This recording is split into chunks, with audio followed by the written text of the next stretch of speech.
भगवान के साथ उन लोगों का बहुत ही गहरा संबंध है। संबंध तो सबके साथ है, लेकिन वे लोग भाग्यवान जीव हैं जो भगवान की महिमा को समझते हैं। तो इस प्रकार उन लोगों के द्वारा पर्वत सेवित। जत्र संगीत सन्नादैर नदद गुहममर्षया अभिगर्जन्ति हरयः श्लाघिनः परशंकया। जत्र संगीत सन्नादैर नदद गुहममर्षया। तो इतना गीत होता है, भगवान का कीर्तन होता है उस पर्वत की गुफाओं में, जहां तहां देवता गाते हैं। तो गुफाएं बहुत ध्वनित होती है, वहां की ध्वनि उधर टकरा रही है, उधर टकरा रही है, चट्टानों से इधर उधर। तो सिंह कभी कभी इस भावना में पड़ जाते हैं कि दूसरा सिंह गरज रहा है, तो वे समझते हैं प्रतिशंकया परशंकया कि दूसरा सिंह गर्जन कर रहा है, तो वो भी दहाड़ने लगते हैं। तो चारों तरफ सिंहों के दहाड़ने से भी आवाज फैली रहती है। बहुत से सिंह हैं, वन्य जीव भरे पड़े हैं। वास्तव में वन की, पर्वत की शोभा वन्य जीवों से है। वृक्ष खूब अच्छे अच्छे हों और पशु हों, वन के पक्षी हों, तो बहुत अच्छा लगता है। अभिगर्जन्ति हरयः, हरि का अर्थ है सिंह। सिंह गरजते रहते हैं, आवाज सुनाई पड़ती है, और कीर्तन सुन सुनकर गरजते, नृत्य सुन करके। वे समझते हैं कि गुफा से कोई सिंह गरज रहा है। कुछ ऐसी ध्वनि आती हो, खास करके मृदंग और ढोलक की आवाज जब देवता वो करते होंगे, तब उससे उन लोगों को शंका होती है, पर शंका। श्लाघिन, क्योंकि सब सिंह श्लाघी होते हैं। श्लाघा का अर्थ होता है अपने को कुछ समझते हैं। श्लाघा से आत्मश्लाघा शब्द है, अपने को बड़ा समझना, आत्म प्रशंसा करना, मेरे आगे कौन है। तो ऐसे मिथ्या गरजते रहते हैं। यह भी एक शोभा है उस पर्वत की। जत्र संगीत सन्नादैर नदद गुहम। नदद गुहम का अर्थ है कि संगीत सन्नाद, संगीत के सुंदर नाद से गुफाएं गरजती रहती हैं। नदद गुहम, नाद होता रहता है। और कभी कभी ऐसा नाद होता है कि सिंह की आवाज जैसा लगता है, तो सिंह गरजने लगते हैं कि कोई दूसरा सिंह गरज रहा है। हरे कृष्णा कृष्णा कृष्णा हरे हरे, हरे राम राम। देवताओं के लोक में कोई सुन सन ध्यान करने वाला नहीं है, सब नाचने गाने वाले हैं। कीर्तन करना चाहिए, भगवान का जाप करना चाहिए। ध्यान श्यान कोई बहुत अच्छी विधि नहीं है। अकेले मरे जैसा चुपचाप पड़े रहो। कीर्तन गान होना चाहिए। एक बार बहुत ही सुंदर रिमार्क किया था एक व्यक्ति। हम लोग कीर्तन ले जा रहे थे, कहीं जाना था, तो स्वाभाविक है कि मृदंग करताल रहता है, लड़के गाते जाते हैं, हैंड माइक लिए रहते हैं, गाते हैं जाते हैं। तो बाजार में जाए तो सबका ध्यान आ जाता है, क्या नया काम हो रहा है, क्या आवाज आ रही है, सब देखने लगते हैं।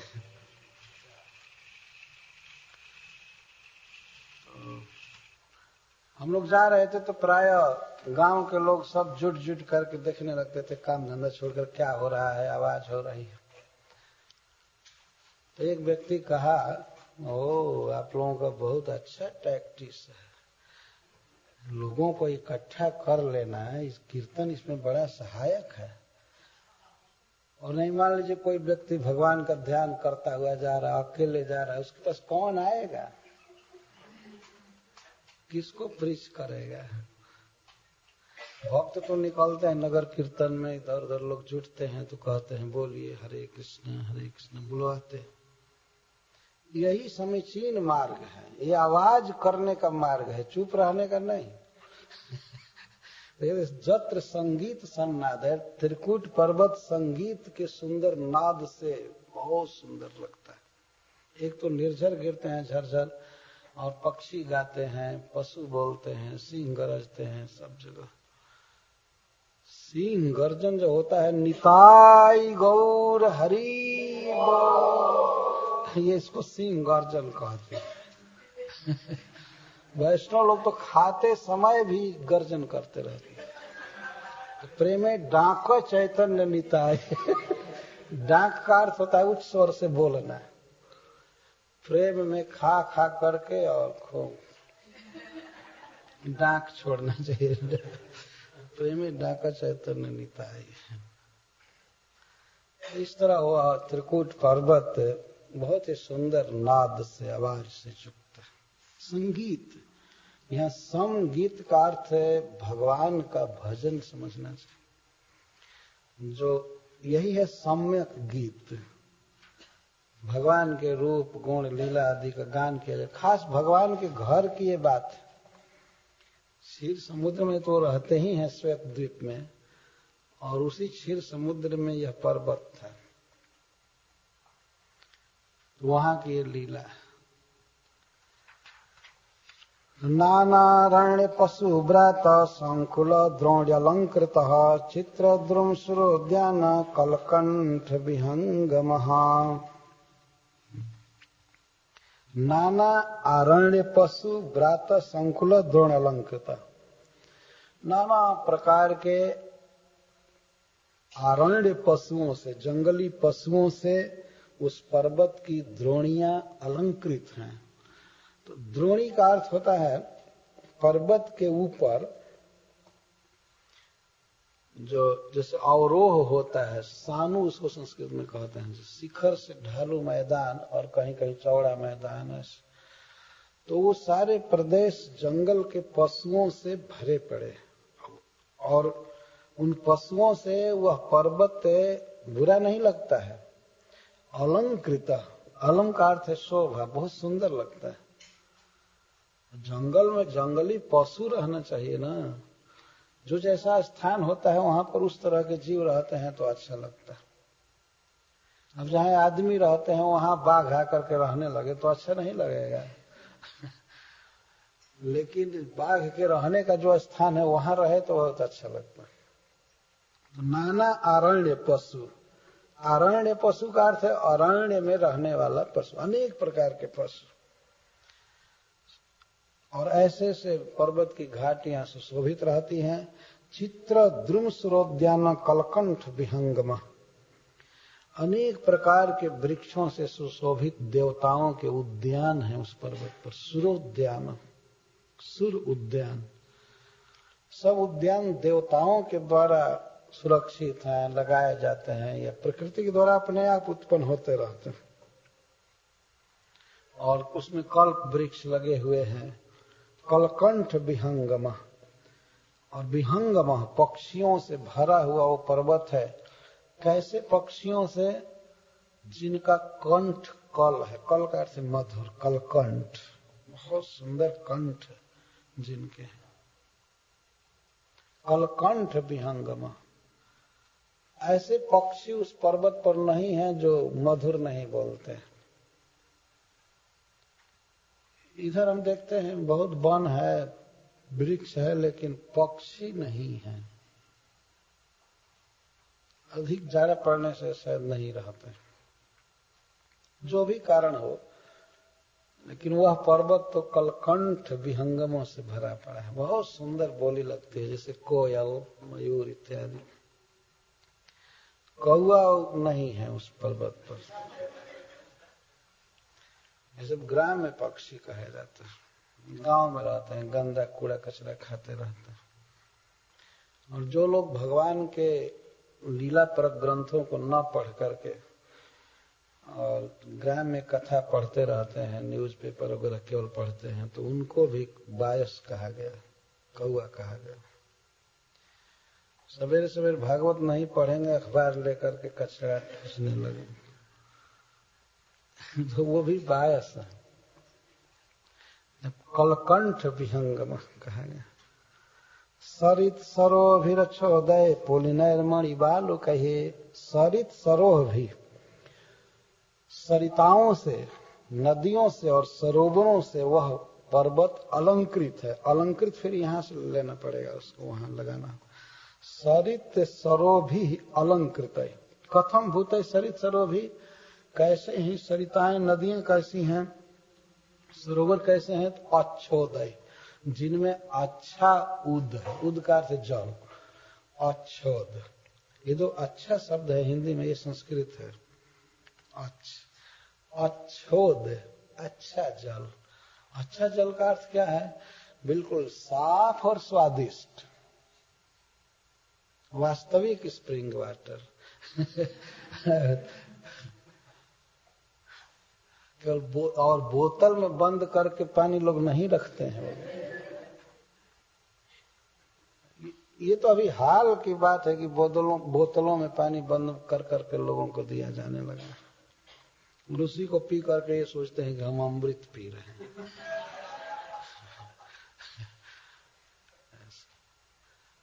अच्छोदय, बहुत सुंदर जल से भरी हुई नदियां, सरोवर। पुलिनेर मणि बालुकई, और सरोवरों के तट, नदियों के तट कैसे हैं, उनकी बालुका कैसी है, तट पुलिन कैसे हैं, जिन मणि बालुकई, मणियों की बालुका है। जब रजत का शिखर है और मरकत मणि है, सोना है, तो उसमें बालू जो होगा वो भी सोना का ही बालू होगा ना, मरकत मणि का बालू होगा। तो मणि बालुकई, जो बालुका है, रेता है, वो मणियों का चूर्ण है, बह रहा है। जब पत्थर आपस में टकराते हैं मणियों के, तो फुट फुट करके चूर्ण बन जाते हैं। इधर जैसे बालुका इधर तो पत्थर का टुकड़ा होता है, साधारण पत्थर, वही बालू। लेकिन वहां मणि बालुका, मणियां ही बालू के रूप में है, रेता के रूप में। देव स्त्री मज्जना बोध सौरभाम अनलैर जुता। अच्छा, और कैसे हैं वो नदियां और सरोवर कैसे हैं? देव स्त्री मज्जना मोद सौरभ अंबु अनिलैर जुता। देवताओं की स्त्रियां उनमें स्नान करती हैं। तो देवताओं की स्त्रियों के शरीर से तो ऐसे ही सुगंध निकलती है, और उस पर वे अपने शरीर में केसर का लेप करती हैं, तो उनका केसर धुल जाता है जल में, सरोवर में, नदी में। तो इसके कारण उसकी सुवास फैली रहती है, उस पर्वत में सुगंध फैली रहती है। उस जल में भी सुगंध होती है और हवा में भी सुगंध होती है। जल भी कभी कहीं कहीं नहाने से, देवताओं की स्त्रियों के नहाने से पीला पीला हो जाता है। ऐसा लिखा गया है कैलाश के वर्णन में, भगवान शिव के धाम की गंगा जी बहती हैं कैलाश के चारों तरफ, शिव जी की जटा से वो निकलती ही हैं। तो देवताओं की स्त्रियां जब वहां स्नान करती हैं गंगा जी में, तो एक तो पानी सुवासित हो जाता है और उसमें कुछ स्वाद भी बढ़ जाता है। तो हाथी बिना प्यास के भी पीते रहते हैं उसका, ऐसा लिखा गया है। उसका रंग देख करके और सुवास से आकृष्ट होकर के पीते रहते हैं, ऐसा भागवत में लिखा गया है। बिना प्यास के भी पीते रहते हैं, इतना सुंदर जल। देवताओं की स्त्रियों के स्नान करने से वह जल सौरभ युक्त हो जाता है और हवा भी सुवासित हो जाती है। इस संसार में ऐसा नहीं है कि किसी के स्नान करने से जल और सुवासित हो जाए और गंदा हो जाता है। ये देवताओं का की क्या स्थिति है, जरा विचार करते हुए चलना चाहिए। देव स्त्री स्पष्ट लिखा है, देव स्त्री मज्जन आमोद। तस्य द्रोण्याम भगवतो वरुणस्य महात्मनः उद्यानम ऋतुमन्नाम आक्रीणम सूर्योषिताम। पर्वत का वर्णन करते करते अब उस स्थान पर आ रहे हैं जहां पर गजेंद्र को ग्राह पकड़े थे। तो कहते हैं उस पर्वत के द्रोणी में, हरे कृष्ण, दंडवत। नहीं, उनको बैठने नहीं, कुर्सी पर बैठ। हरे कृष्ण, स्वागत है। तो उसे त्रिकूट पर्वत के द्रोणी में, जो ऊपर विस्तृत मैदान है, उस मैदान में भगवान वरुण देव का उद्यान है। श्रील सुखदेव गोस्वामी कहते हैं भगवतः वरुणस्य उद्यानम अस्ति। वरुण देव का उद्यान है। चाहे वरुण देव उसको मेंटेन करते होंगे, चाहे जैसे भी उसके मालिक वे हैं वरुण देव, और उसका नाम है ऋतुमान। ऋतुमान नाम का उद्यान है। उसी उद्यान के भीतर वो लेक है जिसमें गजेंद्र फंसे थे। तो इस तरह से वर्णन करते करते आ रहे हैं श्रील सुखदेव गोस्वामी। वरुण देव के लिए श्रील सुखदेव गोस्वामी महात्मा और भगवान शब्द का प्रयोग कर रहे हैं। श्रील सुखदेव गोस्वामी जो स्वयं महाभागवत हैं, वरुण देव का बड़ा ही आदर के साथ स्मरण कर रहे हैं। वरुण देव भगवान के परम भक्त हैं। कुबेर या वरुण देव या लोकपाल, ये सब भगवान के बड़े बड़े भक्त हैं। आपने पढ़ा होगा चौथे स्कंध में कि जब ध्रुव महाराज कुबेर जी के लोगों को मारे, यक्षों का बहुत वध किए, तो बाद में मनु महाराज आकर के समझाने लगे ध्रुव को कि तुमने बहुत गलत किया है, ये किया है, ये भगवान के भक्तों का मार्ग नहीं है पशु जैसे क्रोध करना। बहुत समझाया तो अपने पितामह के समझाने से वैर छोड़ दिए।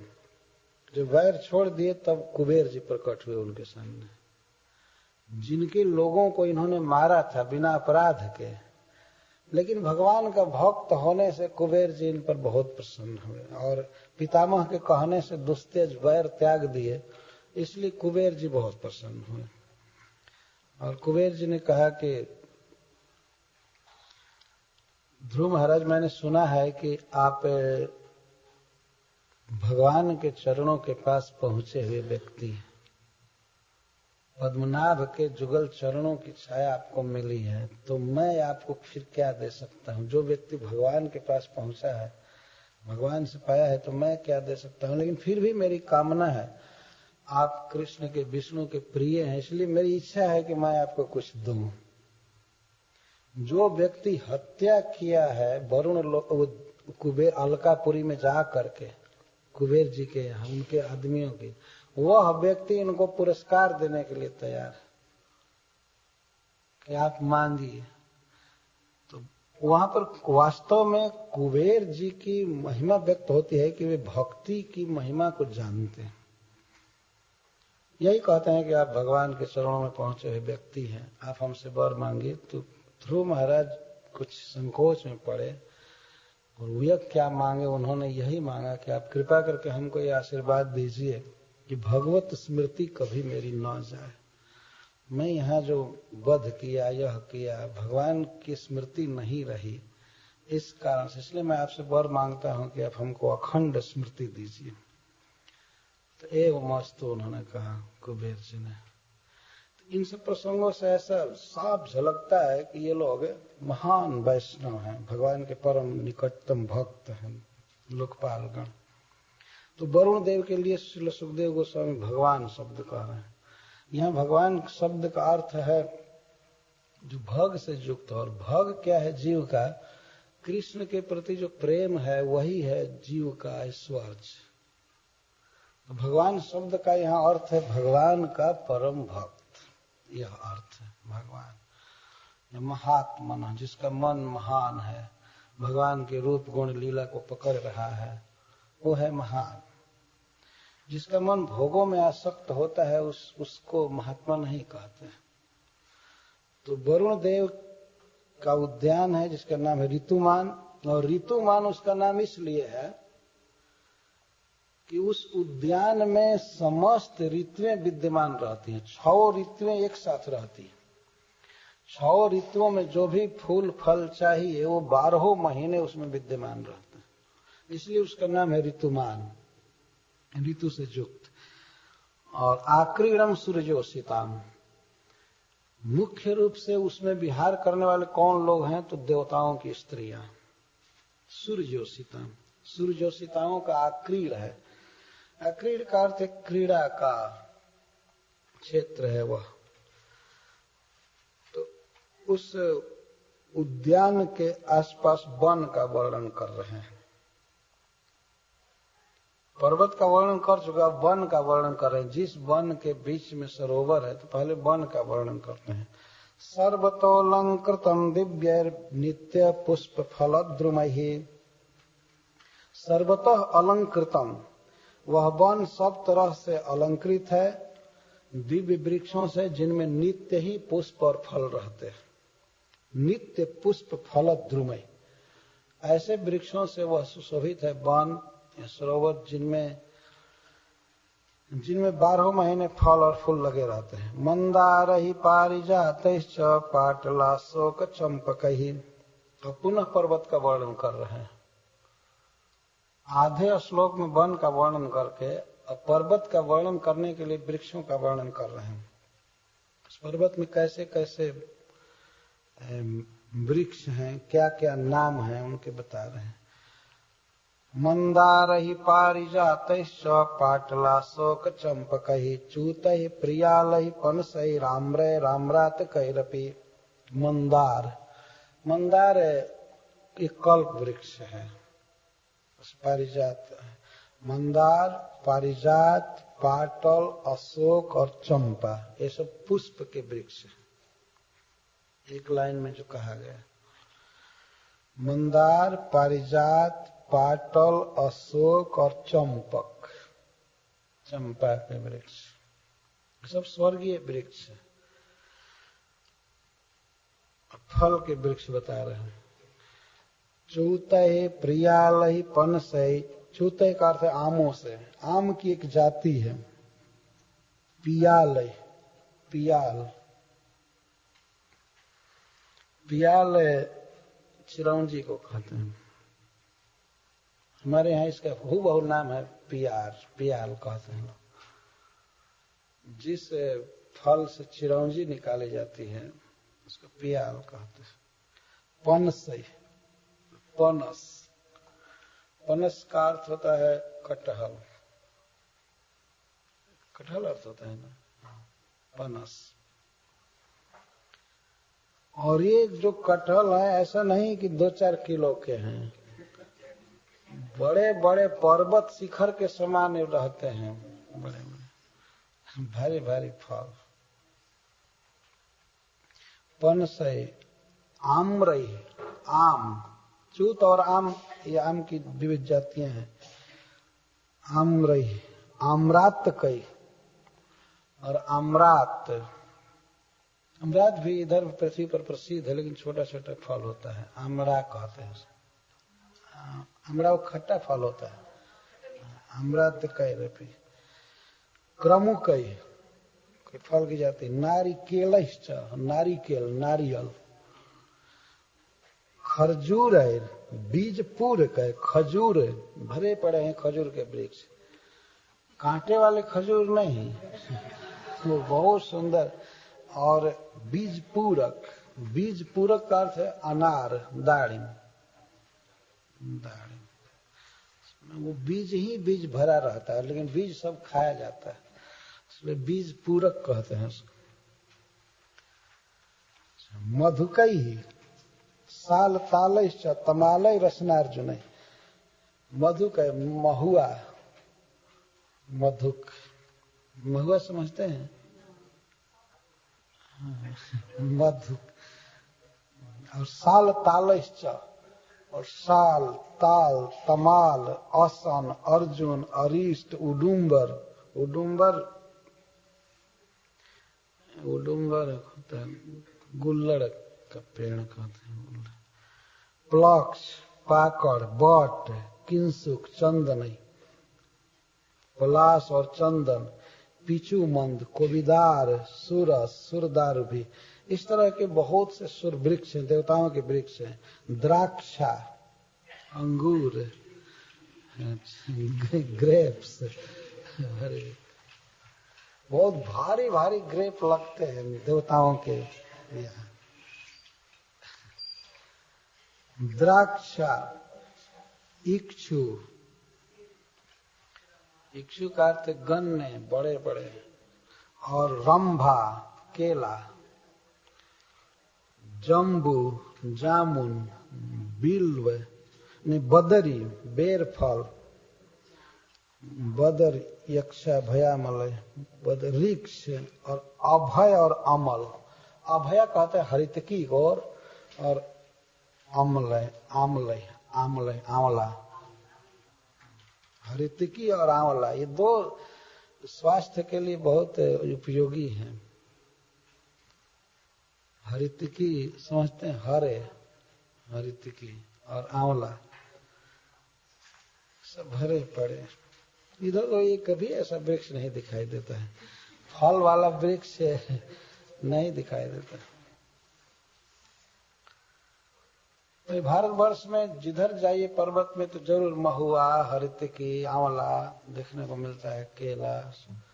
इधर भी है, सुनते हैं फ्लोरिडा में, कैलिफोर्निया में, इधर उधर भरा पड़ा है। बिल्वही, कपित है, जम्बीर, बिल्व, कपित, जम्बीर, भल्लातक आदि भी, इन सब से घिरा हुआ है वह पर्वत, ऐसे वृक्षों से। तो इस प्रकार के वृक्षों से सुशोभित वन में तस्मिन बने उद्याने सरह सुविपुलम, ऐसे वन में एक विशाल सरोवर है। सुविपुलम, सुविपुलम का अर्थ बहुत बड़ा। और उसकी विशेषता बता रहे हैं कि उस सरोवर में लसत कांचन पंकजम, सोने के गोल्डन लोटस से भरा हुआ है, पीत वर्ण के कमलों से वह सरोवर भरा हुआ है। लसत कांचन पंकजम, कंचन वर्ण के, सोना के वर्ण के कमल उसमें खिले रहते हैं, ऐसा वो सरोवर है। उसका जल बिल्कुल सुगंधित रहता है। कुमुदोत्पल कहलार सत्रपत्राश्रियोर्जितम मत खटपद निर्घुष्टम शकुंतश्च कलस्वन है। तो सरोवर का वर्णन किया जा रहा है। जिस सरोवर में ग्राह पकड़ा था इनको, उस सरोवर का, तो कुमुद, उत्पल, कहलार, सतपत्र आदि की शोभा से युक्त है। ये सब कमल की विविध जातियां हैं। किसी को उत्पल, किसी को कहलार, किसी को सतपत्र कहते हैं, और कुमुद। भावरे भन भन भन भन करते रहते हैं, कमल के पराग को पीते रहते हैं। शकुंतश्च कलस्वन, और बहुत से जल पक्षी हैं जिनका स्वन, जिनकी आवाज कल है, मधुर है, बोलते रहते हैं, जल पक्षियों से सुशोभित। हंस कारंडवा किरणम चक्रावै सारसैरपि, तो उनका नाम बता रहे हैं पक्षियों में। हंस, कारंडव से वाकिरण है, भरा हुआ है, चारों तरफ हंस है, कारंडव है। कारंडव बत्तख को कहते हैं।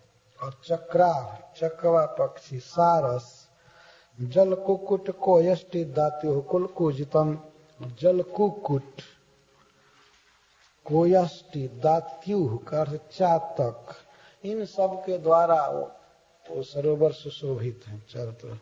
तो कोई तट पर बोलते हैं, कोई जल में बोलते हैं। अब उस जल का वर्णन सुनिए, कैसा पानी है।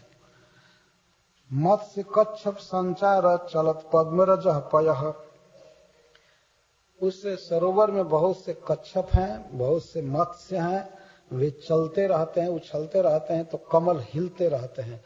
तो कमलों के हिलने से कमल का रज, पराग पानी में गिरता रहता है, इसीलिए पानी पीला पीला और बहुत स्वादिष्ट सुंदर लगता है। अपने कभी कभी हवा का झोंका आता है तो कमलों का पराग गिरता है, और वैसे जल में कच्छप और मत्स्य चलते रहते हैं तो उनके चलने से हिलता है, वो उछलते हैं पानी में इधर, तो उससे कमल का पराग उसमें गिरता रहता है। कितना सुंदर जल है वो देखने में भी सुंदर और पीने में तो अमृत जैसा स्वादिष्ट। मत्स्य कच्छप संचार चलत पद्म रजः पय, कदम बेतस नला नीप बंजुल कैर वृतम, और उसके तट पर कौन कौन वृक्ष हैं उसमें बताते हैं। कदम, बेतस, नल, नीप आदि से युक्त है। कुंदय, कुर्बका, शोकय, श्रीशय, कुटजय, गुदय, कुब्जकय, स्वर्ण, ज्योतिर भी, नाग, पुन्नाग जात भी। लगता है श्रील सुखदेव गोस्वामी को बहुत बड़ा उत्साह है, वृक्षों का खूब वर्णन कर रहे हैं। फिर सरोवर के तट पर जो वृक्ष लताएं हैं उनका वर्णन कर रहे हैं। कुंद, कुर्बक, अशोक, शिरीष, कुटज, अंगुद, कुब्जक, स्वर्ण जूथी, नाग पुन्नाग जाति भी, मल्लिका, सतपत्र, माधवी, जालकादि, ये सब विविध प्रकार की लताएं, विविध प्रकार के वृक्ष तट पर सुशोभित हैं। शोभितम तीरजैश्च चान्नी, और अन्य भी तीरज वृक्षों से अन्य भी वृक्ष हैं। कुर्सी टूट गई।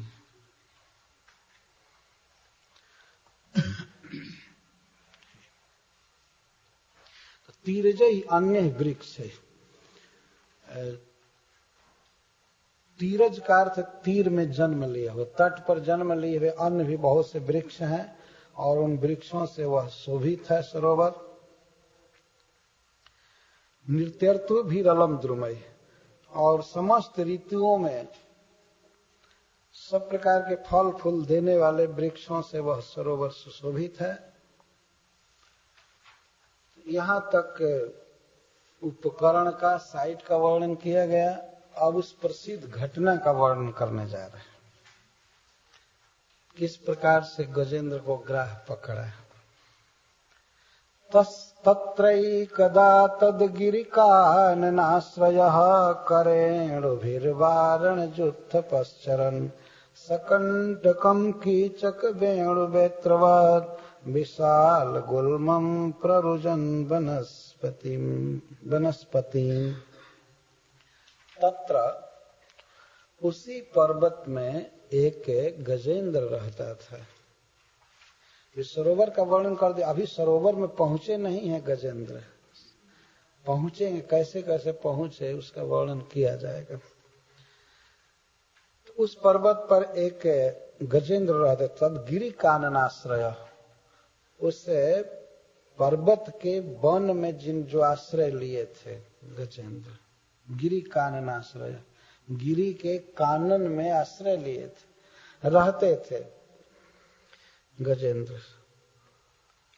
करेणुभिर वारण जुत्थ पश्चरन, वे वारण जुत्थ थे, समस्त हाथियों के सरदार थे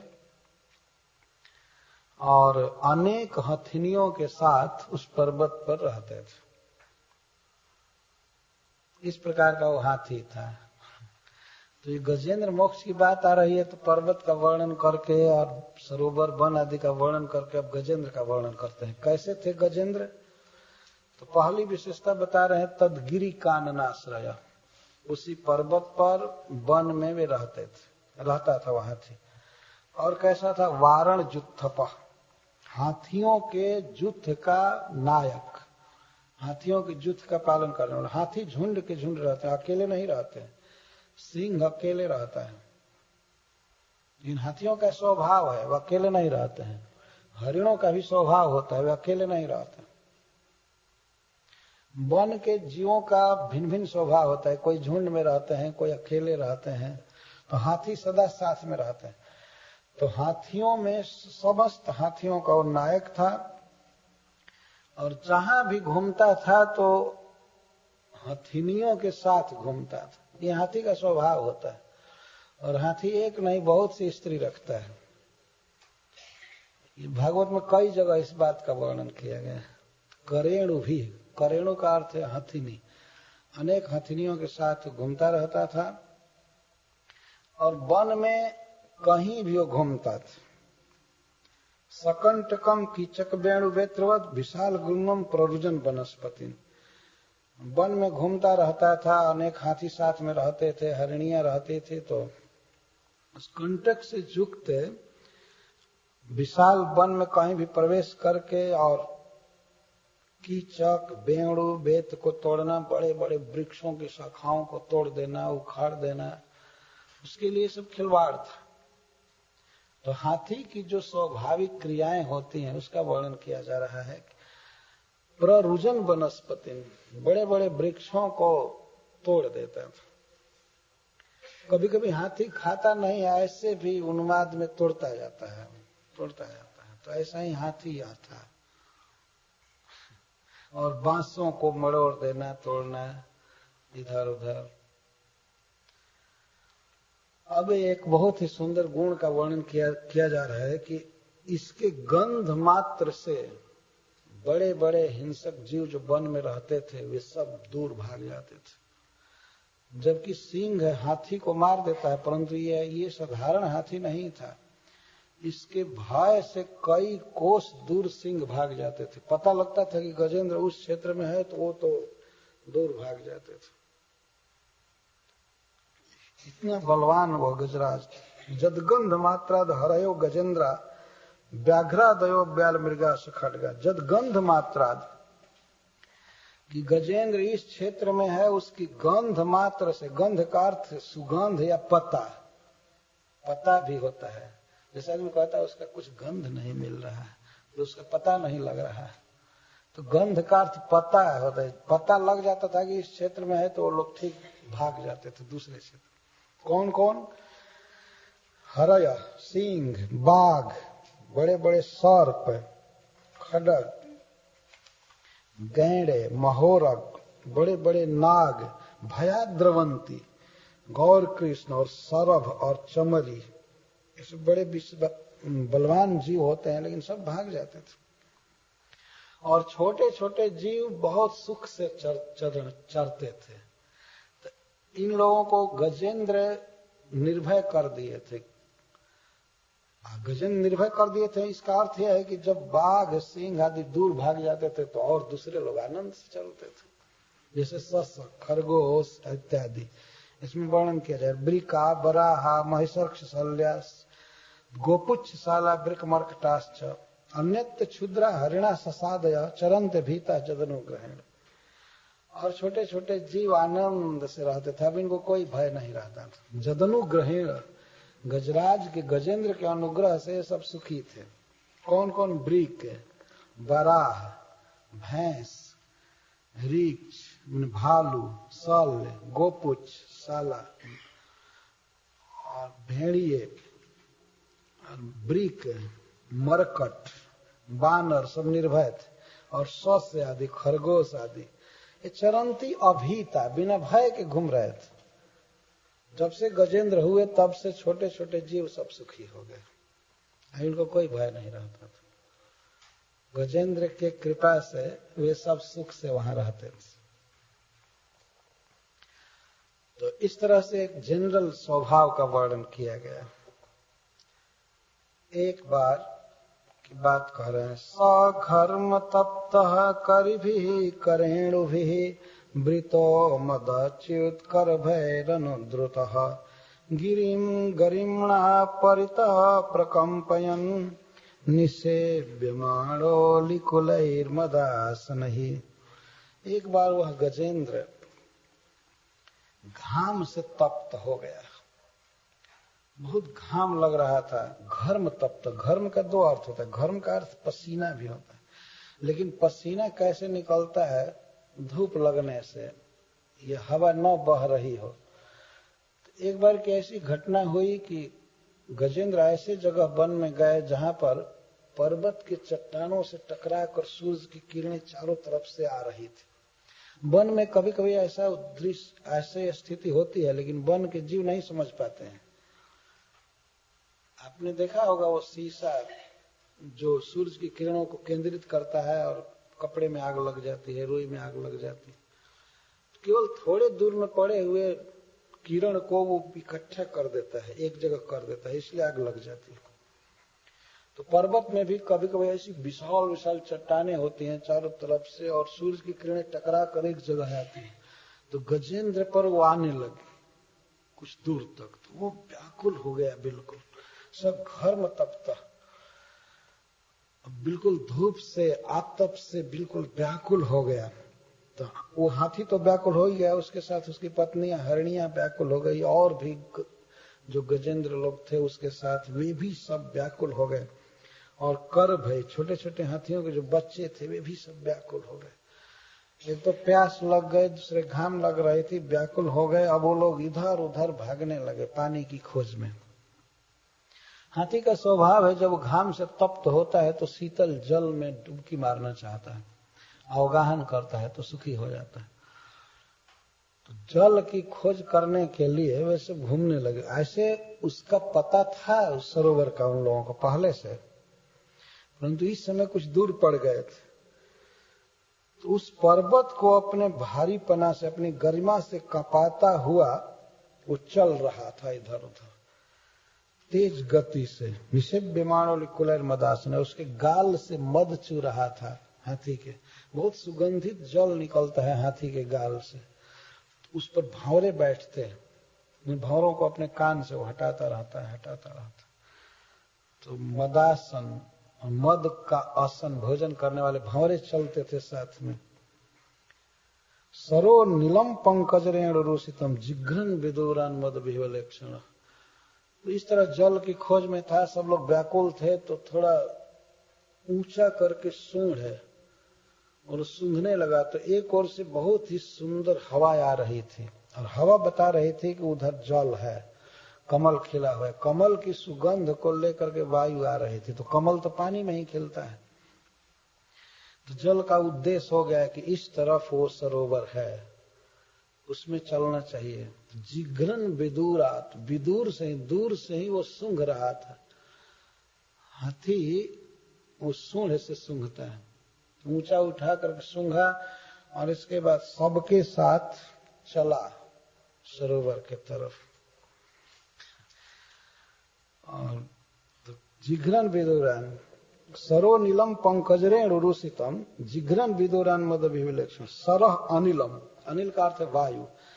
वह वायु कैसा था जो आ रहा था? पंकज रेण रूषितम, पंकज रेण रूषितम, पंकज के पराग से रूषित था, मिश्रित। उस हवा में कमल के पराग की सुगंध आ रही थी, ऐसी हवा थी। तो उस हवा से सरोवर का अनुमान कर लिया। जिघ्रन विदुरान मद विह्वलेक्षण, मद से बिह्वल था, अपने जौवन के उन्माद से वो हाथी बिह्वल था। वृतः सजू थे न त्रिसार्धतेन तत् सरोवराभ्यास मथा गमत द्रुतम। द्रुतम का अर्थ है बहुत तेज गति से सारा समुदाय, मतलब हथिनिया, बच्चे और भी हाथी और गजेंद्र सब जल्दी जल्दी आए। उस सरोवर के तट पर सब आए, प्यास से व्याकुल हो गए थे। हम देखते हैं भारतवर्ष में जब गर्मी के दिन में ट्रेन पहुंचती है प्लेटफार्म पर, किसी स्टेशन पर, तो लोग पानी के लिए दौड़ते हैं, पानी चाहिए, पानी चाहिए। तो कभी कभी ऐसा दृश्य होता है कि उस ग्रुप का हेड आदमी लेकर के पानी बच्चों को पिलाता है, इसको पिलाता है, इसको। जल्दी से फिर गाड़ी छूटने वाली होती है खुलने वाली होती है, तो जल्दी जल्दी जल्दी जल्दी जाकर पानी रोकते हैं, पिलाते हैं। तो गजेंद्र सारे समाज के साथ गए उस सरोवर में।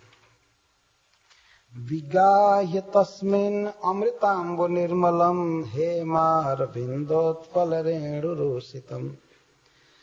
तो जाकर एकाएक पानी के भीतर प्रवेश कर गए।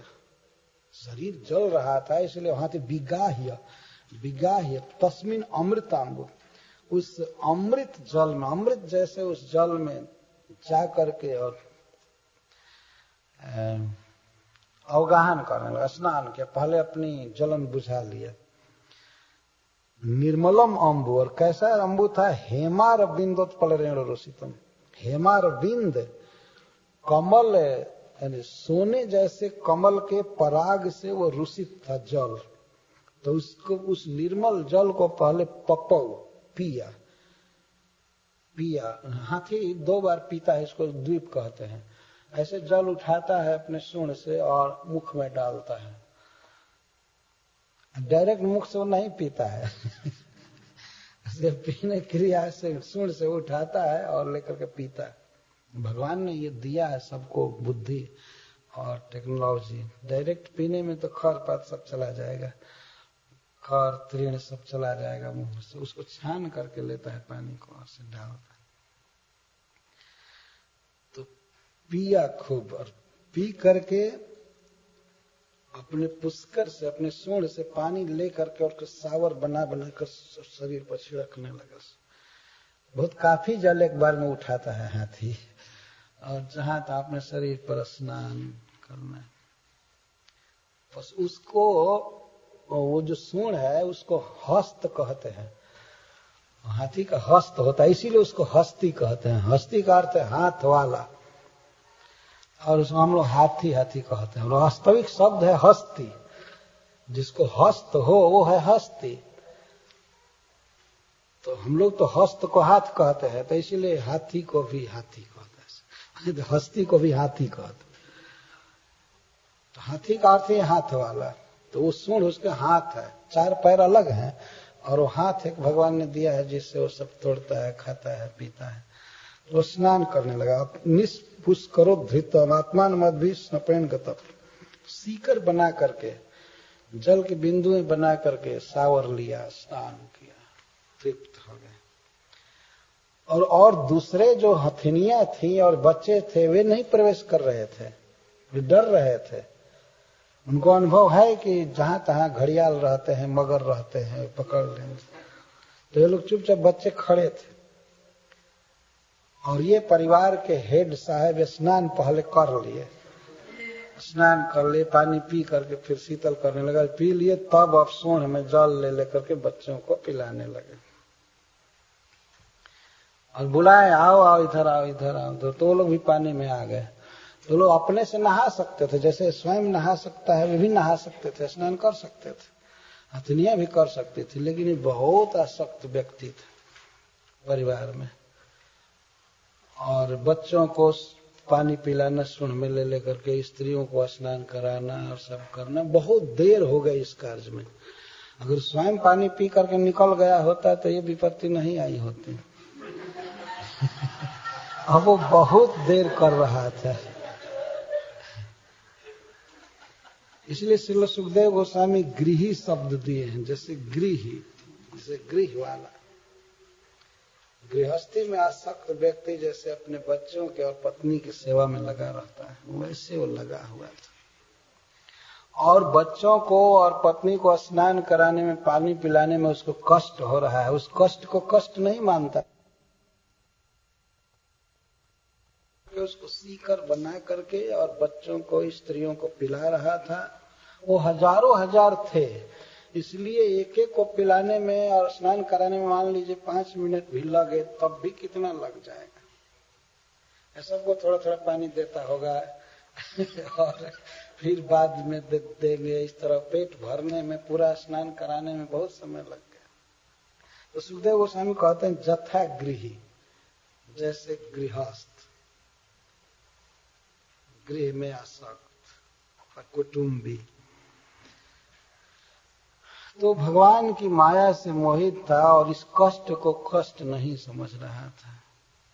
नाचष्ट कृष्णम कृपणो जमाया, घृणी करेणु करभांस दुर्मदो। दुर्मद था, स्नेहवान था, घृणा का अर्थ स्नेह, स्नेहवान था। इसलिए वो हथिनियों को और बच्चों को पानी पिलाने लगा, स्नान कराने लगा। और इस क्रिया में कष्ट हो रहा है इसका उसे अनुसंधान नहीं था, आनंद आ रहा था। अरे वो पत्नियां अपने से भी नहा सकती थी, इतना कष्ट करने की क्या जरूरत है। लेकिन आपको सुनकर आश्चर्य होगा। एक दिन मैं कृष्ण बलराम मंदिर में देखा, एक भक्त आया और उसकी पत्नी पहले प्रवेश की, तो पत्नी का चप्पल अपने बैग में रख कर को पीछे से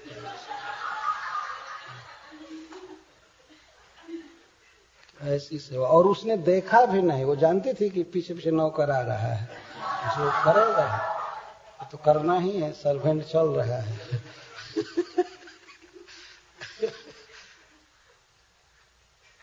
सेवा करनी चाहिए, लेकिन ये ऐसे गजेंद्र जैसे अति नहीं, अति करने लगा है। तो लगता है कि जैसे ग्राह पहले इसको क्षमा किया, लेकिन जब बहुत देर हो गई तब बहुत क्रोध से पकड़ लिया।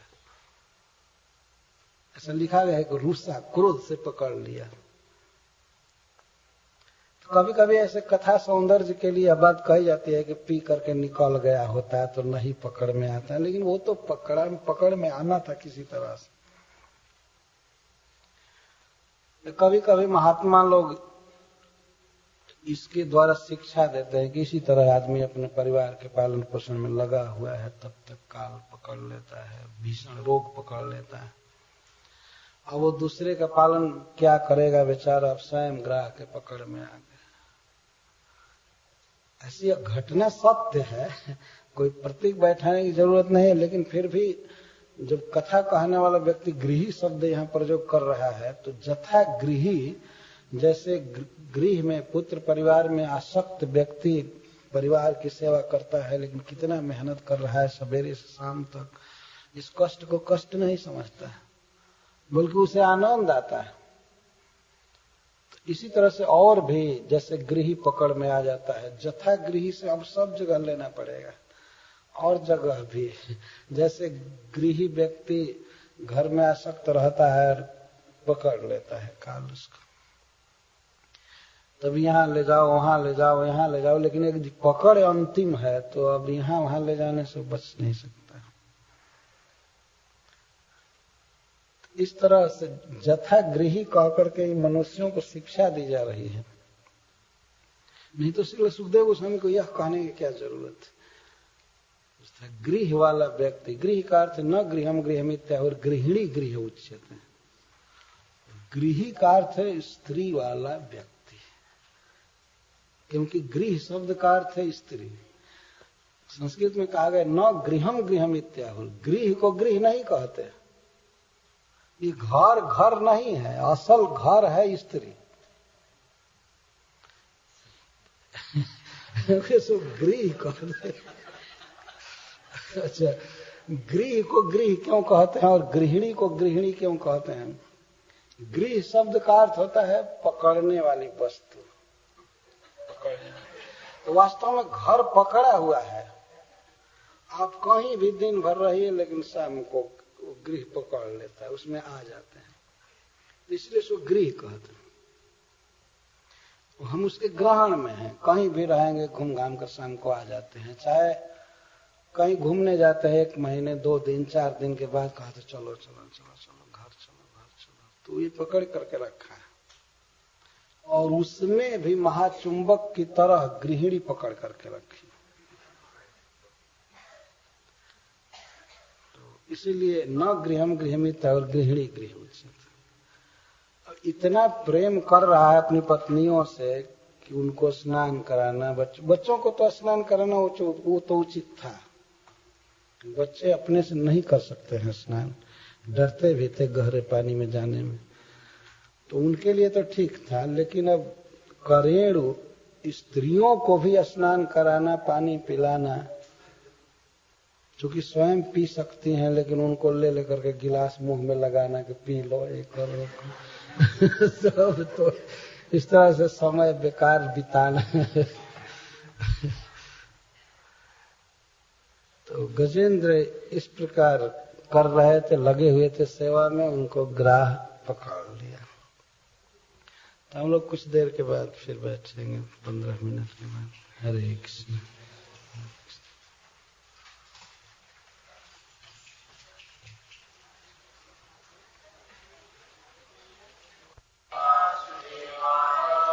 ओम नमो भगवते वासुदेवाय।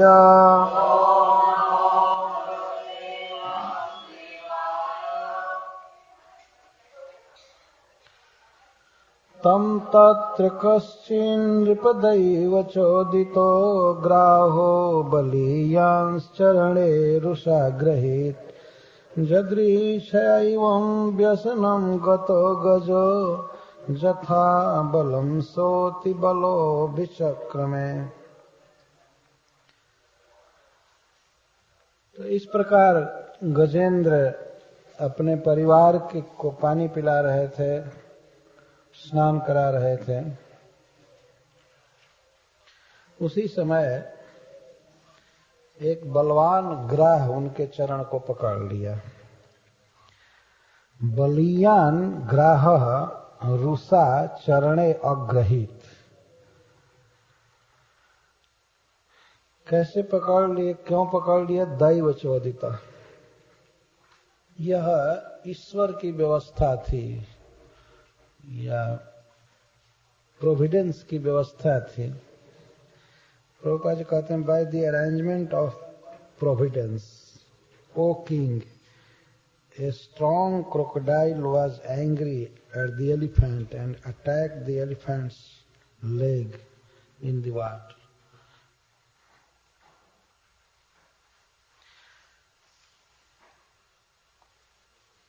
रूसा ग्रहित का यह अर्थ है कि ग्राह देखा कि यह गजेंद्र बहुत मस्ती में है, तो उसके मस्ती को देख करके उसे क्रोध आ गया और उसने पकड़ लिया। वास्तव में यह तो दैव चोदित, दैव की व्यवस्था थी, ईश्वर की व्यवस्था थी। भगवान सभी जीवों को अपना अपना कर्म फल देता है, या जो भी करे। तो यह दैव प्रेरित का अर्थ है भगवान की इच्छा। भगवान चाहते थे कि गजेंद्र को ग्राह पकड़े और भगवान यहाँ आना चाहते थे, ये लीला करना चाहते थे। वास्तविक अर्थ इसका यह है। ये नहीं समझना चाहिए कि यह गजेंद्र का कर्म था। कर्म को भी दैव कहते हैं, लेकिन वास्तव में गजेंद्र जी का यह कर्म नहीं था कि वे इस तरह से पकड़े जाएं, किए जाएं, लेकिन यह भगवान की कृपा का एक विधान था कि क्रोध से ग्राह पकड़ लिया, चरणे अग्रहित, दैव प्रेरित। कश्चित शब्द से श्री सुखदेव गोस्वामी कहते हैं कोई ग्राह। बाद में इसका परिचय स्वयं देंगे कि यह ग्राह कौन था, लेकिन अभी कहते हैं कश्चित ग्राह, कोई ग्राह पकड़ लिया। जदृच एवं व्यसनम गतो गजो, अकस्मात बिना पूर्व सूचना के, एक्सपेक्टेशन के इतनी भारी विपत्ति में गजेंद्र पड़ गए। तो गजेंद्र भी तो बहुत बलवान थे, अति बल, बहुत बल था गजेंद्र में। यहाँ अति बल का अर्थ है कि अन्य समस्त हाथियों से अब तक सृष्टि में सबसे बलवान हुए, अति बल। तो इसलिए जथा बलम विचक्र में अपना पूरा जोर लगा करके ये अपना चरण छुड़ाने का प्रयास की, लेकिन नहीं छुड़ा पाए। प्रथम बार तो उन्होंने समझा कि हम एक झटका से चरण छुड़ा लेंगे, तो पानी डाल रहे थे स्त्रियों पर, बच्चों पर, और उधर चरण पकड़ लिए। तो स अति बल हुआ, अत्यंत बलवान गजराज इस प्रकार जब संकट में पड़े तो जोर लगाए, और जब चरण को पकड़ा ग्राह, तो केवल पकड़ा नहीं था, अपने दांतों को गड़ा कर फंसा दिए चरण में, इतना क्रोध से पकड़ा था। आपने देखा होगा क्रोकोडाइल के कितने बड़े बड़े दांत होते हैं, विकट से पकड़ लिया और जोर लगाए। सोचे कि ये खिलवाड़ है, इसको खींच लेना कौन बड़ी बात है, लेकिन वो तो दैव की प्रेरणा थी, नहीं निकल पाए। तो जब जिघाड़ा किया वो गजेंद्र, तो ये छुड़ाने का प्रयास किया। अब समझ गई, हथनियां समझ गई कि ये तो पकड़ लिए गए। तो वो बेचारी तथा तुरम जुथपतिम करेण वो विकृष्यमाणम तरसा बली ऐसा बिचु कृसुर दीन धियो परे गजा पार्षणी ग्रहास्तारी तुम न चास।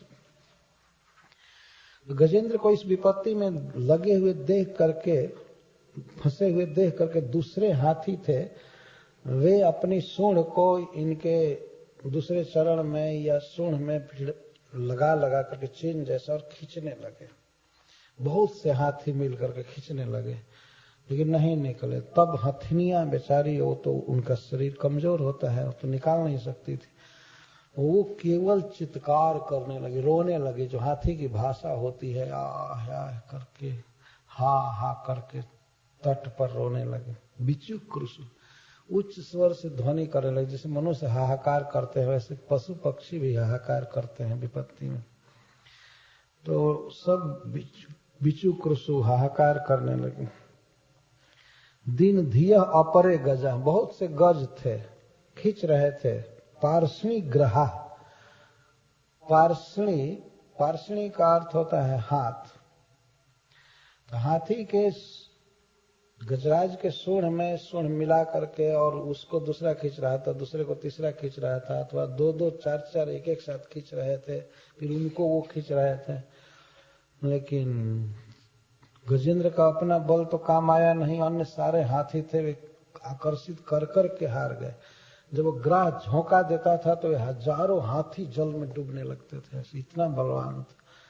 अरे ईश्वर जो चाहे तो कुछ भी कर सकता है। वही गजेंद्र जिसके सामने सिंह बाघ कुछ भी नहीं थे, सब भाग जाते थे, लेकिन आज इसलिए दैव बलवान होता है। व्यक्ति का बल काम नहीं करता, भगवान जब चाहते हैं तो एक साधारण जीव में भी बहुत शक्ति आ जाती है। तो करते करते अंत में सारे हाथी थक गए, तो वो क्या करे बेचारे, नहीं बचा सकते थे, तो वे लोग विरत हो गए। तो हथिनियां बेचारी तट पर हाहाकार कर रही थी, रो रही थी। इस प्रकार गजेंद्र में और ग्राह में युद्ध चलने लगा। तो विशाल गजराज था और विशाल ग्राह भी था। तो जल में इस प्रकार का युद्ध होने लगा तो देवता लोग विमान पर चढ़ चढ़ करके आकर के देखने लगे। तो अद्भुत युद्ध हो रहा है और 1000 वर्ष तक युद्ध चला, 1000 वर्ष तक। तो यह भी भगवान की कृपा थी कि गजेंद्र मरे नहीं, लेकिन दिन पर दिन उनका बल कम होता जाता था। श्रील सुखदेव गोस्वामी कहते हैं दिन पर दिन मनोबल घट रहा था, मन का उत्साह कम हो रहा था, शरीर का बल भी खत्म हो रहा था, घट रहा था, और इंद्रियों की स्फूर्ति भी समाप्त हो रही थी, मन बलौज।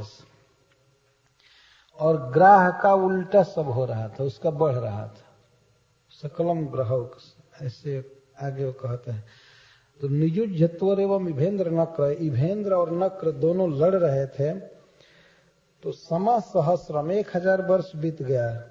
तो दोनों में विकर्षतो अंतः बही, कभी गजेंद्र खींच लेते थे जोर से, वो बाहर आ जाता था तट पर, वो खींच करके ले जाता था, बिल्कुल डूब जाते थे, कभी कभी पूरा शरीर डूब जाता था, फिर जोर लगाते थे बाहर आता था। इस तरह से 1000 वर्ष तक युद्ध चला और सब प्राण आयो, और फिर भी दोनों प्राण सहित थे, जीवित थे, युद्ध करते रहे। ये चित्रम अमंस तो अमरा, अमर लोग, देवता लोग जो मृत्यु से बहुत दूर रहते हैं, बहुत दिन जीवित रहते हैं, उन लोगों को आश्चर्य होने लगा कि अरे ऐसे जीव हैं 1000 वर्ष तक लड़ते रहे बिना खाए पिए।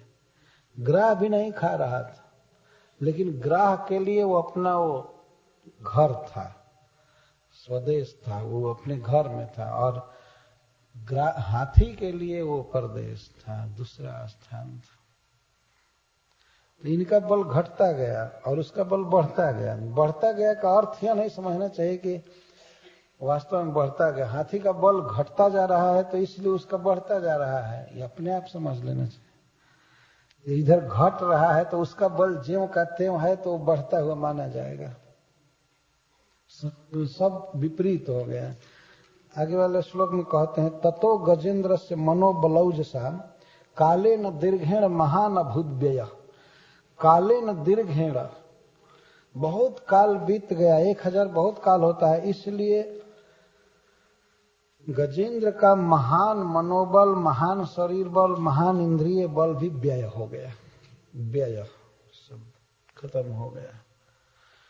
विकृष्यमाण से जले वसीद, तो वो खींचे जा रहे थे जल में, अब बहुत दुख में पड़ गए। लेकिन जलौक सह, जल ही जिसका निवास स्थान था, उस ग्राह के लिए सब विपरीत हुआ। उसका मनोबल बढ़ रहा था, उसका शरीर बल बढ़ रहा था, और इंद्रियों का बल भी बढ़ रहा था। सकलम का अर्थ है मन बल आदि, मनोबल आदि सब बढ़ रहा था। यह सब भगवान की व्यवस्था थी। गजेंद्र को वास्तव में इस स्थिति में डाला जा रहा था कि वे कृष्ण का स्मरण कर सके, ये सारी व्यवस्था थी। अंत में जब वो समझ गए कि अब मुझे हाथी नहीं बचा सकते, हाथी बेचारे लगते थे बचाने के लिए और हार जाते थे, तो उन्हें भूख लगती थी तो जंगल में कुछ खा करके आते थे, फिर लगते थे बचाने के लिए। फिर इस बार अब वो बचा नहीं पाए, तो अकस्मात गजेंद्र के मन में आया कि जब हमारे समान बल वाले हाथी मुझको नहीं बचा रहे तो बेचारी हथिनियां क्या बचाएंगी। तो हथिनियों के मन में बहुत प्रेम था, स्नेह था अपने पति के प्रति, इसलिए अब वो लगती थी बचाने के लिए। तो गजेंद्र सोचने लगे कि जब हाथी नहीं बचा सकते हैं तो ये बेचारी क्या बचा सकती है। तो अकस्मात एक बुद्धि का उदय हुआ, एक अंडरस्टैंडिंग मन में आया कि ये नहीं बचा सकते, जो बचाने वाला है उसकी शरण लेनी चाहिए। हाथी शरीर में इस प्रकार की चेतना आ गई इस दुख में पड़ने पर, तो बहुत दुखी थे। इत्थं गजेन्द्रः सजदाप संकटम प्राणस्य देहि विवशो जदृच्छया। देही, देह वाला, हाथी के देह में जीव था, बेचारा इस तरह से जल में डूब रहा था, दुखी हो रहा था। जब देखा कि अब ये प्राण चला जाएगा, विवश था, लाचार था, और आत्म विमोक्षणे अपारयन, अपने को मुक्त करने में समर्थ नहीं हो रहा था। सोचने लगा क्या कारण है, क्यों मैं नहीं छूट रहा हूं। तो अकस्मात यह बुद्धि आ गई। अकस्मात जो पूर्व जन्म में उन्होंने भगवान का भजन किया था, वह बुद्धि अकस्मात उदित हो गई। दध्यो विमम बुद्धिमथाभ्यपद्यत चिरम दध्यो, और बहुत देर तक सोचने लगे अब क्या करें, अब क्या करें, अब तो मरना पड़ेगा, मरना पड़ेगा। तब तक यह बुद्धि आ गई। संसार में व्यक्ति कष्ट में पड़ता है, कष्ट में पड़ना स्वाभाविक है, कोई भी ये आशा नहीं कर सकता है कि हम पर कष्ट नहीं पड़ेगा। लेकिन कष्ट में, संकट के समय भगवान का स्मरण आने लगे तो ये समझना चाहिए कि यह बहुत शुभमति है।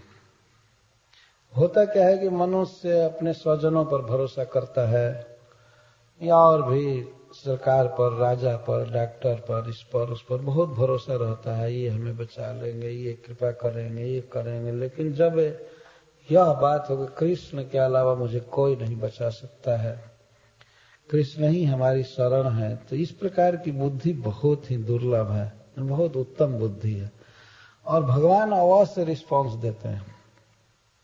इस प्रकार की बुद्धि आती है। तो गजेंद्र को यह बुद्धि आई अकस्मात। तो 2 श्लोकों में उन्होंने क्या बुद्धि प्राप्त किया इसका वर्णन किया गया है। श्रील प्रभुपाद जी इस पर बहुत बड़ा बड़ा तात्पर्य लिखे हैं, प्रपोर्ट लिखे हैं। न मामि मे ज्ञातयातुरं गजः कुतः करिण्यः प्रभवन्ति मोचितुम् ग्राहेण पासेन विधातुरावृतो प्यहं च तं जामि परम परायणम्।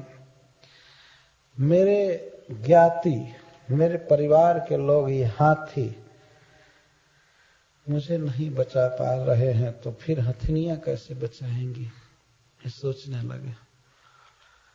मनुष्य को अपने परिवार के लोगों पर बहुत भरोसा रहता है, ये हमारा साथ देंगे, ये करेंगे, हमारे दुख में तो जरूर साथ देंगे, ये करेंगे, वो करेंगे।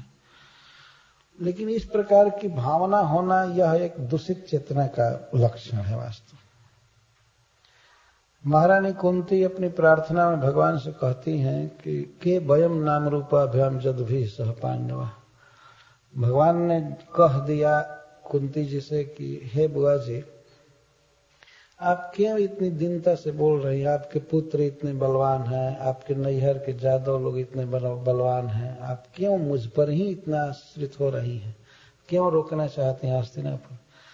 तो कुंती महारानी कहते हैं के वयम नाम रूपाभ्याम, हमारा नाम है, रूप है, लेकिन आपके बिना हम लोगों की क्या सत्ता है। आपके बिना युधिष्ठिर अर्जुन किसी काम के नहीं है, आपके बिना जादव किसी काम के नहीं। जैसे प्राण के बिना शरीर की दशा हो जाती है, वही दशा आपके बिना सबकी होगी, आप ही सब कुछ। तो श्रील प्रभुपाद जी वहां तात्पर्य में लिखते हैं कि कुंती बहुत ही भाग्यवती नारी थी कि वह इस सत्य को पहचान गई थी, कृष्ण के अलावा कोई भी किसी की रक्षा नहीं कर सकता। उसे कभी भरोसा नहीं था युधिष्ठिर पर, अर्जुन पर, भीमसेन पर, या अपने नैहर के वसुदेव जी और सब पर, अपने भाई पर। और क्या भाई बचा सकते थे, जो भाई स्वयं ही जेल में बंद थे और क्या बचाते। तो ये कहते हैं कि आप ही सब कुछ हैं, आप साथ में रहिए। तो यह बहुत ही बड़ी चेतना है। और सब प्रकार की साधना करके जब बुद्धि फाइन होती है, शुद्ध होती है, तब इस प्रकार का विचार उठता है कृष्ण मेरे हैं, कृष्ण ही हमारी रक्षा कर सकते हैं, चाहे सुख दे सकते हैं, कुछ भी कर सकते हैं। तो वे कहते हैं माम मुझको इमे ज्ञातय, माम आतुरम इमे ज्ञातय गजा न मोचितुम प्रभुवंती, ये हमको मुक्त नहीं कर पाएंगे। कुतः करेण्य, तो फिर कहाँ हथिनियां कैसे रक्षा कर सकती। और अहम च, मैं स्वयं नहीं रक्षा कर सकता। यह वास्तव में ग्राह का पास नहीं है, यह विधाता का पास। गजेंद्र ये समझने लगे, यह भी एक बहुत बड़ी चेतना है। कहीं से मान लीजिए दुख हो रहा है तो व्यक्ति यह समझे कि यह व्यक्ति के द्वारा दिया हुआ दुख नहीं है, ये मेरे कर्म का फल है, चाहे ईश्वर की एक व्यवस्था से हो रहा है। तो मनुष्य दूसरे पर दोषारोपण करता है, यह मुझको दुख दे रहा है, यह मुझको दुख दे रहा है, यह मुझको दुख दे रहा है। यह चेतना ठीक नहीं है। महाराज परीक्षित ने पूछा धर्म से, जिनके पैर कट गए थे, कि आपके पैर को कौन काटा है, आप बताइए, मैं उसे दंड देना चाहता हूँ, उसको मारना चाहता हूँ। तो धर्म बोले कि महाराज इस विषय में इतना मतभेद है कि मुझे समझ में नहीं आता है कौन कारण है। कुछ लोग कहते हैं कि अपना कर्म ही कारण है, तो जब हम ही कर्म किए हैं और हमारा कर्म फल हमको दुख दे रहा है तो मैं ही कारण हुआ ना। कुछ लोग कहते हैं ग्रह कारण है, कुछ लोग कहते हैं अपना अज्ञान कारण है। जैसे सपना में कोई सिर काट ले किसी का, तो वहां देख रहा है कोई सपना में कि हमारा कोई सिर काट लिए, तो वहां कौन सिर काटने वाला है? अज्ञान है। नींद खत्म होगी, वो अपने आप ही चला जाएगा दृश्य। तो कई लोग बात कहते हैं अज्ञान कारण है, ग्रह कारण है, कुछ कहते हैं प्रकृति कारण है, तो व्यक्ति का कर्म कारण है, स्वयं ही कारण है, ये है वो है। तो हमको समझ में नहीं आ रहा है कि हमारे दुख का क्या कारण है। आप बहुत ही श्रेष्ठ वंश में जन्म लिए हैं, महाराज युधिष्ठिर के उत्तराधिकारी हैं। आप स्वयं ही अपनी बुद्धि से विचार करके देखिए कि मेरे दुख का कारण कौन है।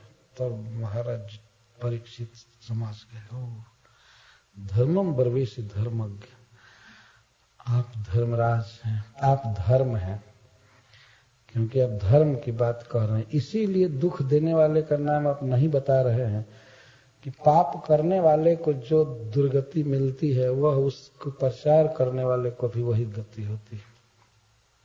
मान लीजिए इस संसार में कोई व्यक्ति गलत कर दिया है कोई काम, तो उसकी गलत काम को इंटरनेट पर दे दे, प्रचार कर दे, टीवी में, अखबार में, तो वह व्यक्ति भी उसी के समान सजा पाएगा, क्योंकि गलत बात का प्रचार किया। अच्छी बात का प्रचार होना चाहिए। संसार में कोई अच्छा किया है तो उसको खूब गाना चाहिए, जहां तहां अच्छा किया।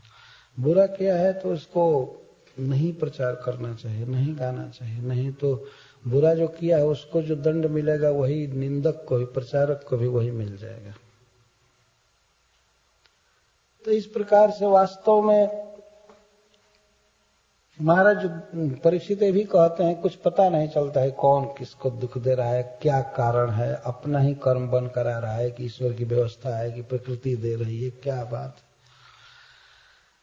तो यह भावना होना कि यह व्यक्ति मुझको दुख दे रहा है, यह दुख दे रहा है, यह दुख दे रहा है, यह छोटी भावना है।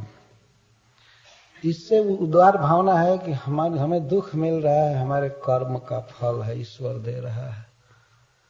अथवा इससे भी ऊंची भावना है कि ईश्वर मुझे शुद्ध करने के लिए मुझे दुख दे रहा है। जैसे मान लीजिए बच्चे को कोई रोग हो जाए और माँ कहे कि आज तुमको खाना नहीं है, खाना नहीं देगी, उपवास करने को कहेगी, बुखार आ गया है चाहे कुछ आ गया है, तो बच्चा ये सोचता है कि माँ हमारा शत्रु हो गई, भोजन नहीं दे रही है। लेकिन वो तो सौहार्द कर रही है ना। बच्चे का रोग समाप्त हो जाए तो भोजन करता रहेगा। तो भगवान भी इस तरह का दुख भक्तों को देते हैं। जब दुख पड़ता है, विपत्ति पड़ती है, तो उसमें नम्रता आ जाती है, दीनता आ जाती है, दूसरे का तिरस्कार नहीं करता है। और दीनता आते ही शुद्धि होने लगती है। तो भगवान इस तरह का संकट देते रहते हैं।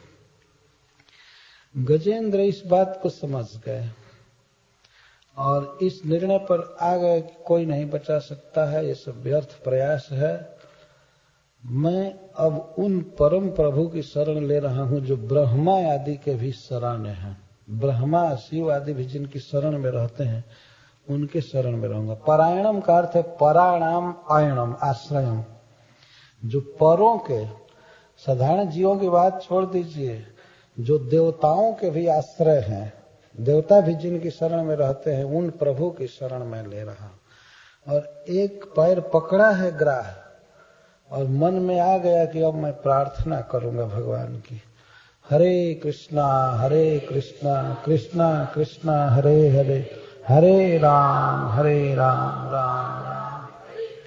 अच्छा, यह बुद्धि आते ही पूर्व जन्म में सीखा हुआ स्तोत्र याद आ गया जो रटे थे इंद्रदुम्न नामक शरीर में।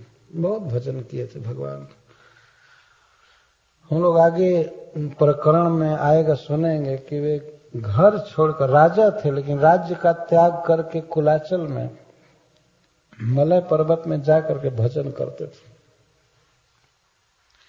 राजा कोई राज्य त्यागेगा? आजकल के राजाओं को कहिए कि त्याग करके वन में जाओ वो नहीं त्याग सकते, वन में चले गए थे। और एकदा आराधन काले आत्मा, आराधना में थे भगवान की, मौन व्रत लिए थे, भगवान के आराधना में थे। उसी समय अगस्त जी आए अपने शिष्यों के साथ।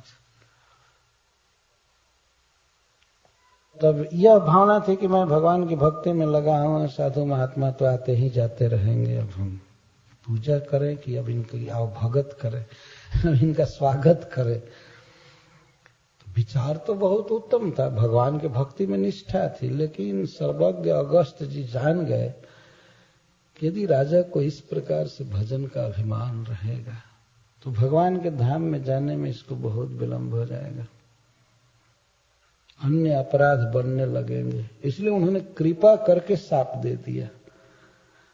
सुखदेव गोस्वामी कहते हैं भगवान अगस्त्य शापमदात, भगवान अगस्त ने शाप दिया। तो वहां भगवान शब्द का अर्थ है परम कृपालु। भक्त के भक्ति से प्रसन्न हो गए, देख ले कि वास्तव में सच्चा भक्त है। तब तो लगा हुआ है, इतने बड़े तेजस्वी ऋषि के जाने के बाद भी प्रणाम नहीं किया, बोला नहीं, तो वो प्रसन्न हुए। प्रसन्नता में उन्होंने कहा कि यदि मनुष्य के शरीर में रहेगा तो इसको बहुत विलंब होगा, इसीलिए इसको हाथी के शरीर में कर दिया जाए, जल्दी वैकुंठ जाएगा। और वही हुआ भी। शायद राजा के शरीर में वो भगवान को नहीं पाए होते, हाथी बने तो भगवान के साथ वैकुंठ चलेगा। यह ऋषि की व्यवस्था थी। तो किस बात पर मैं कहा, मैं लिंक भूल गए इसको।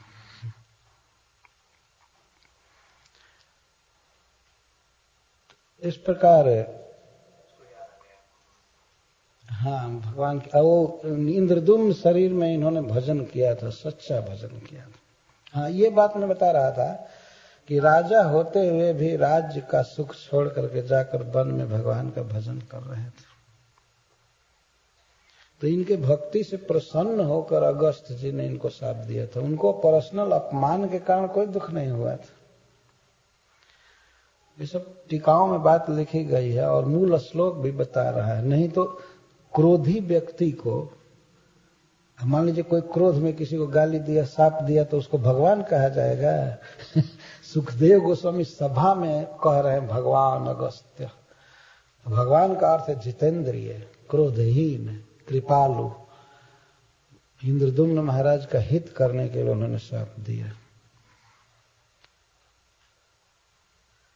तो इंद्रदुम्न शरीर में इन्होंने भजन किया था और एक स्तोत्र सीखा था, भगवान की भक्ति सीखा था। वो सारी बातें याद आ गई इस हाथी शरीर में, और सारा आशा भरोसा छोड़कर समाहित चित्त से और भगवान का जप करने लगे। तो उस बुद्धि में वे क्या सोच रहे हैं कि ये हाथी मुझे नहीं बचा सकते हैं, मेरी स्थिति बहुत खराब है, मैं व्याकुल हूं, पानी में डूब रहा हूं। यह ग्राह का बंधन नहीं है, इस ग्राह में क्या रखा है, यह ईश्वर का बंधन है, विधाता का, जो जगत की व्यवस्था करता है उसकी पकड़ है, यह ग्राह की पकड़ नहीं है। इसलिए मैं कर्म बंधन से मुक्त होने के लिए, दैव से मुक्त होने के लिए परम आश्रय भगवान विष्णु की शरण ले रहा हूं। अब उनको पुकारूंगा, प्यहम च तम जामि परम परायणम। अब मैं प्रभु की शरण लूंगा, और केवल ग्राह से छूटने के लिए नहीं, मैं कर्म बंधन से मुक्त होने के लिए प्रभु की शरण ले रहा हूं।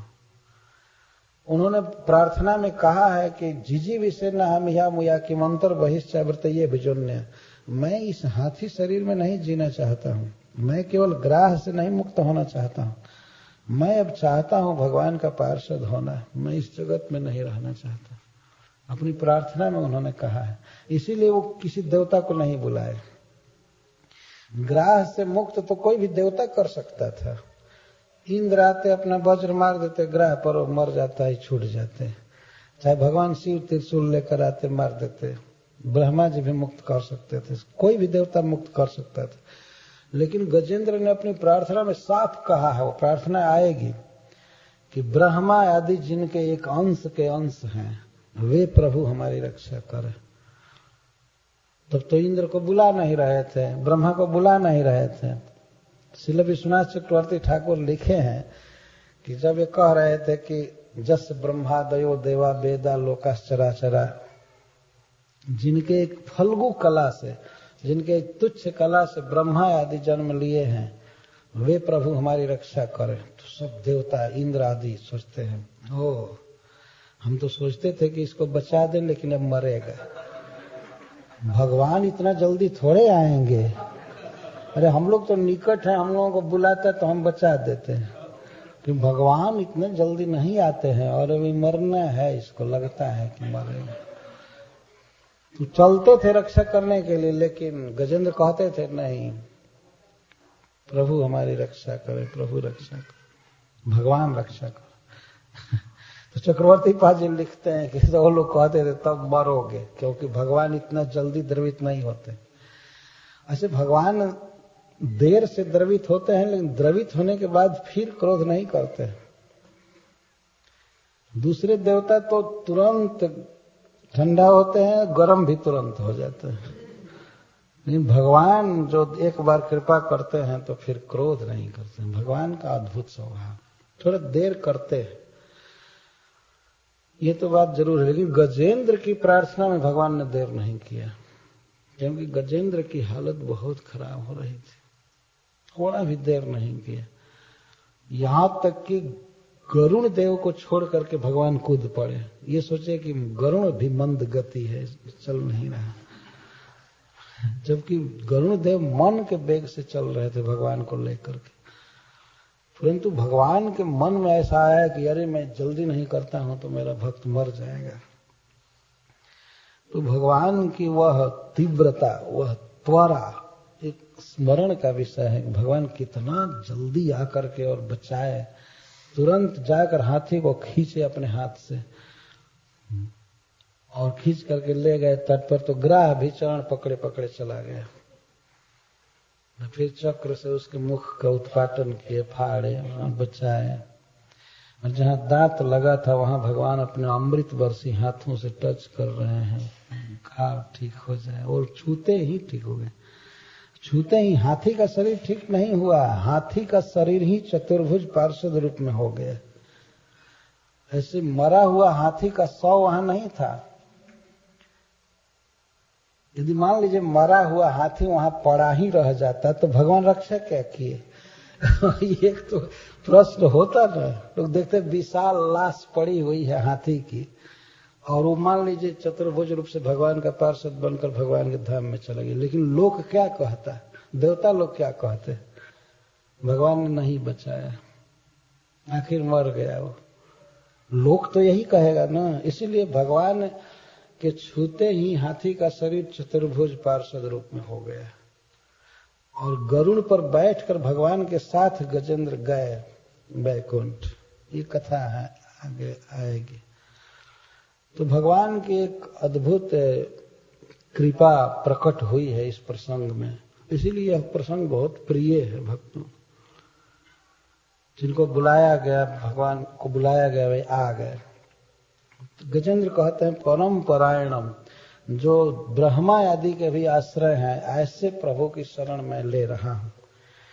यह कश्चनेशो बलिनंत कोरगात प्रचंड वेगादभिधावत भृशम भीतम प्रपन्नम परिपाति जद्भयात मृत्यु प्रधावतरणम तमीमहि।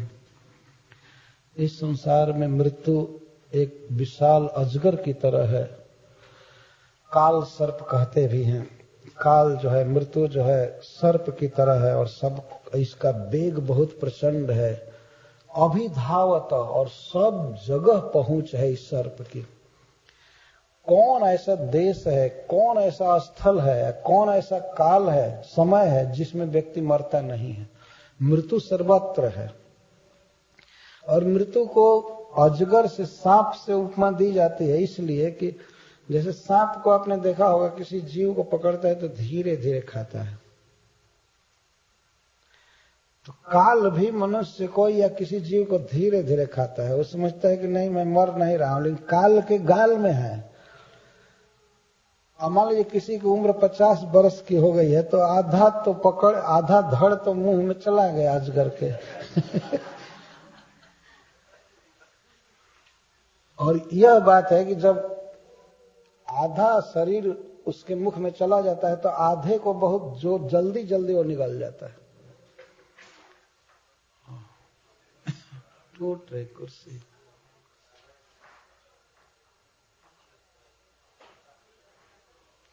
बहुत कमजोर कुर्सियां हैं। मैं पहले कल ही कह रहा था कि बहुत कमजोर कमजोर कुर्सी रखी गई है।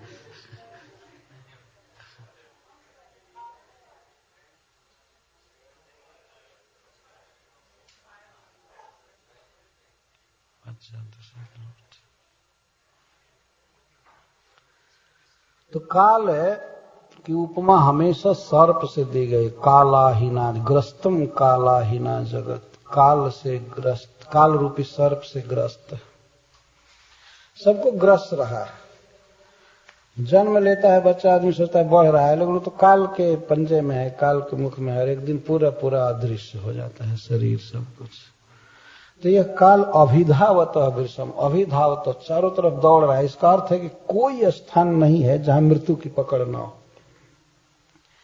आप जरा विचार कीजिए, कोई कहीं दुनिया के किसी कोने में मृत्यु से बच करके रह गया है, भूल गई है मृत्यु, किसी को छोड़ दी है? खोज करके पता लगाया जाए कि 200-400 वर्ष का कोई व्यक्ति बच करके रह गया है। कोई योगी हो सकता है 200-400 वर्ष के कहीं हो, लेकिन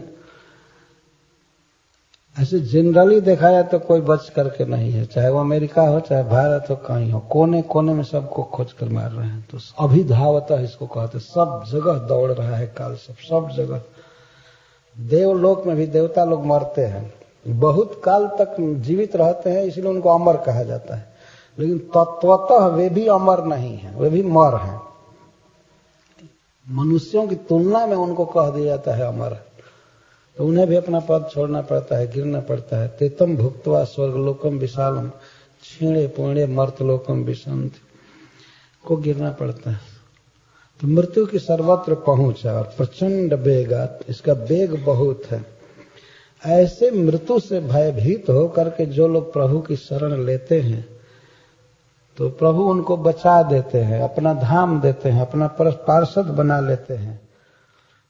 और मृत्यु भी जिनकी आज्ञा से मारता है किसी को, मृत्यु प्रधावती जद भयात, भगवान के भय से, भगवान के अनुशासन से मृत्यु किसी को मारता है। तो ऐसे प्रभु की मैं शरण ले रहा हूं। इससे मृत्यु से बचने के लिए, मृत्यु मतलब कर्म बंधन से बचने के लिए मैं उनकी शरण ले रहा हूं। केवल हाथी से बचने, केवल ग्राह से बचने के लिए नहीं, बारंबार इन्होंने कहा है। और इसीलिए हम लोग देखते हैं कि वो ग्राह से ही नहीं बचे, वो कर्म बंधन से मुक्त हो गए, भगवान के धाम में चले गए। तो यह बुद्धि जब आई तो वे जप करने लगे। श्रील सुखदेव गोस्वामी कहते हैं, एवं व्यवसितो बुद्ध्या समाधाय मनोहृदय जजाप परमं जाप्यम प्राग्जन्मन्यनुशिक्षितम्। इस प्रकार अपनी बुद्धि से मन को समाहित किए और अब वे जोर नहीं लगा रहे थे।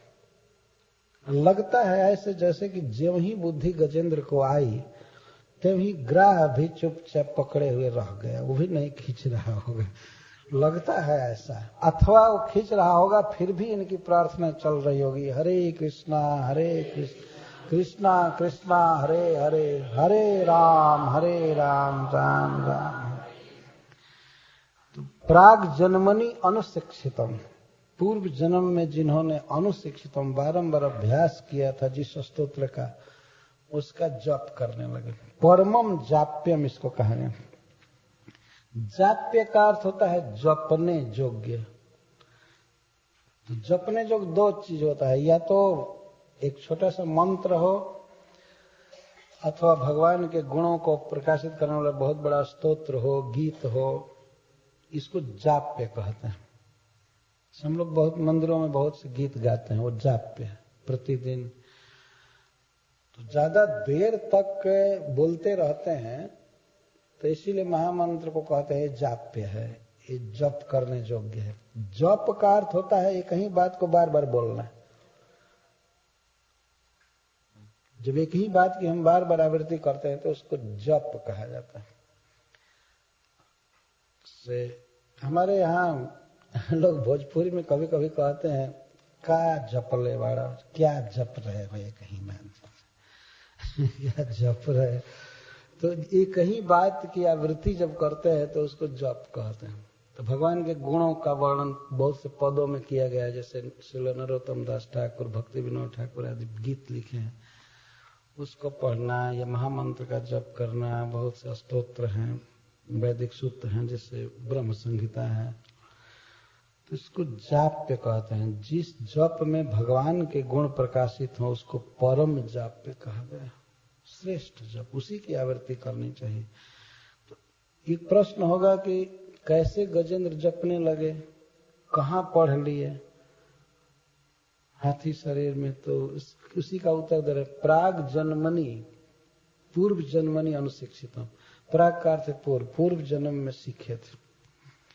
तो इससे यह बात सिद्ध हुई कि इस जन्म में कोई भक्त यदि डेस्टिनेशन नहीं प्राप्त कर सका, भगवान के धाम में नहीं जा सका, तो जितना भजन किया है ये तो अगले जन्म में भी रहेगा। और जब स्टार्ट करेगा तो जिस परसेंटेज में भजन किया है उसके आगे करेगा, सुरक्षित रहता है। इसको भगवान ने गीता में अव्यय कहा है, राज विद्या राजगुह्यम, उसमें अव्ययम सुखम कर्तुम अव्ययम, ये अव्यय है, नष्ट नहीं होता है। दूसरे जो कर्म फल हैं वे नष्ट हो जाते हैं, फल कब कभी नहीं मिलता है, लेकिन भक्ति का फल तो मिल करके रहेगा, यह व्यर्थ नहीं जा सकता है। प्रत्यवाय भी नहीं होता है, प्रत्यवाय का अर्थ क्षीण होना, क्षीण भी नहीं होता है, जितना हुआ है पक्का बना रहता है। तो पूर्व जन्म में जिस विद्या का इन्होंने अभ्यास किया था, जिस स्तोत्र को पढ़ा था, वो इस जन्म में याद आ गया और जपने लगे। वो स्तोत्र बहुत प्रसिद्ध है। महात्मा गण अपना अनुभव बताया करते हैं कि इस स्तोत्र का जप करने से व्यक्ति तुरंत मृत्यु से बच सकता है। और एक और भी इसका फल अनुभूत बताया गया है कि इसके पढ़ने से, सुनने से व्यक्ति ऋण से मुक्त हो जाता है। बहुत बड़ा बड़ा ऐसा अनुभव करके देखा गया है।